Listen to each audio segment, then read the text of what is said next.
Assalamu alaikum ‘yan uwa wa rahmatullahi ta'ala wa barakatu.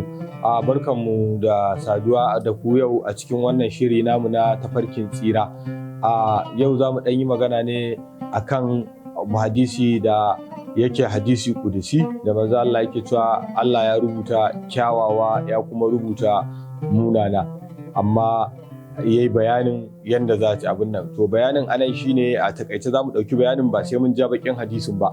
Wato Ubangiji maɗaukakin sarki ya rubuta mana kyawawan ayyuka ya kuma rubuta mana munanan ayyuka. Sai Allah yake cewa wanda duk yayi nufin zai yi mummuna sai ya fasa, to ba Allah zai rubuta masa kyakkyawa cikakkiya guda ɗaya.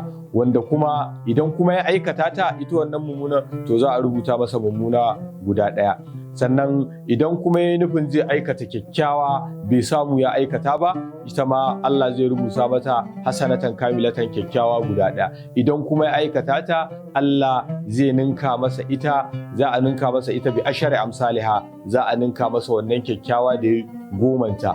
Har ma a cikin hadisin ana cewa zuwa wa ninki 100 ma.